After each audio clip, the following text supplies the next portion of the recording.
I've done work on the Poverty Committee.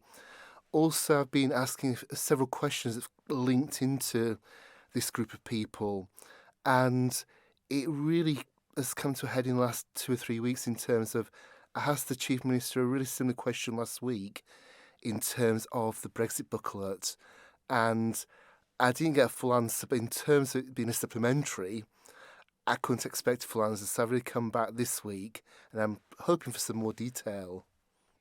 With a lot of documents being available online these days, do you think there is still this need for written copies to be accessible? Oh yeah, definitely.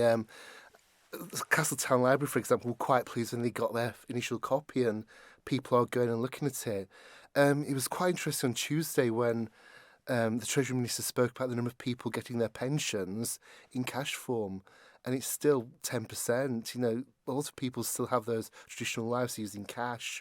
They're not having access to the internet.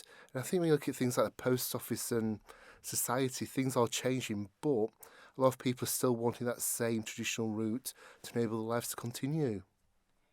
How important do you think it is that the government has this responsibility to make sure everyone can access documents in whatever form they require? I think, to have ultimately all the documentation out there in printed form would be too much, but I do believe that the key documentation, such as the Brexit booklet, just a small number in libraries, post offices, commissioners' offices, just so people can pop in and have a look at them.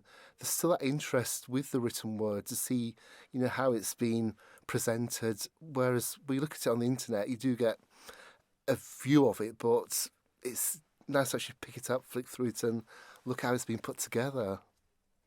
You've also got a question about the Laxey residents applying for this £500 emergency funding. Yeah.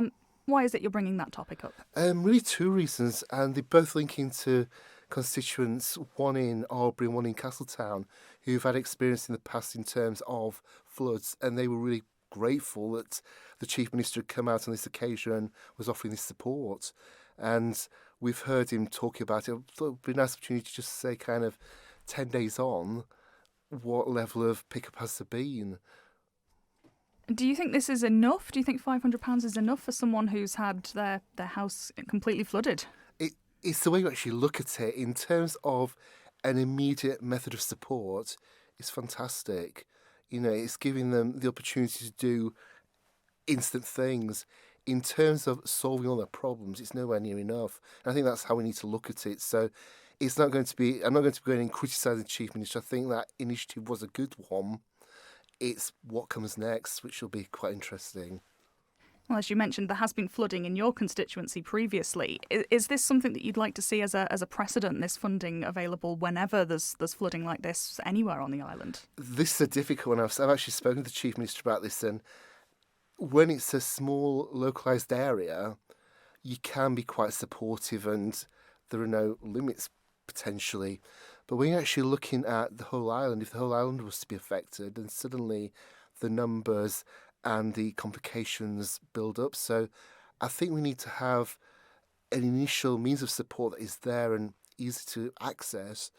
But I think it's going to be one of those things that comes through with the report that's going to be done in terms of, do we need to have an emergency fund to do with things like this?